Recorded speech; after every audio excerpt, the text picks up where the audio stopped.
Ninth में कौन से सब्जेक्ट्स चूज करें, please guide. Okay, so 8th class के सुपर स्टूडेंट ने हमसे पूछा है कि वो नाइन्थ में क्या सब्जेक्ट रखे, so let's talk about it. अच्छा, सो आपने क्या करना होता है कि आपने अपनी करियर स्ट्रीम्स को पिक करना होता है। अब करियर स्ट्रीम का क्या मतलब होता है कि 9th-10th के अंदर अगर आप बायो पढ़ते हैं, आपका ध्यान है मैं बायो जो सब्जेक्ट है उसमें इंटरेस्टेड हूँ और आगे मैं डॉक्टर बनना चाहता हूँ, या अगर डॉक्टर नहीं भी बनना चाहता हूँ तो मैं मेडिकल साइंसेज और हेल्थ साइंसेज इसी फील्ड्स को आगे लेके जाना चाहता हूँ, तो फिर आप बायो पढ़ते हैं और आप 9th-10th में बायो पढ़ेंगे। और उसके अलावा फिर आपका जो इंटर होगा, जो कॉलेज होगा, उसमें फिर आप FSC प्री मेडिकल रखेंगे या फिर A-levels के अंदर आप बायो मेजर रखेंगे।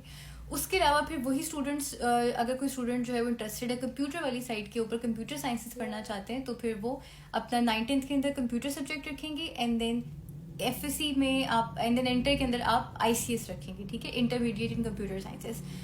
फिर जो लोग इंजीनियरिंग की तरफ इंटरेस्टेड है वो मैथ्स रखें, मैथ्स तो आई थिंक पढ़ते हैं, वो अपना मैथ्स का यानी साइंस पढ़ लें या मैथ्स कंप्यूटर वाला पढ़ लें, और उसके अलावा फिर वो आगे जाके FSC प्री इंजीनियरिंग करते हैं।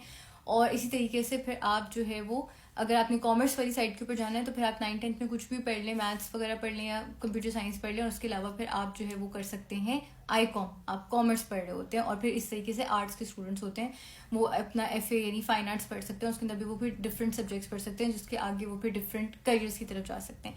सो ये हमारे पास जो है ना वो डिफरेंट करियर स्ट्रीम्स होती हैं, और आपका इंटरेस्ट जिस साइड के ऊपर भी है फिर आप उस हिसाब से अपने मेजर सब्जेक्ट्स जो हैं वो चूज़ करें। इससे आपको ये फ़ायदा होता है कि आपकी ज़रा बेस अच्छी स्ट्रॉन्ग हो जाती है, ठीक है। और या दैट्स ऑल।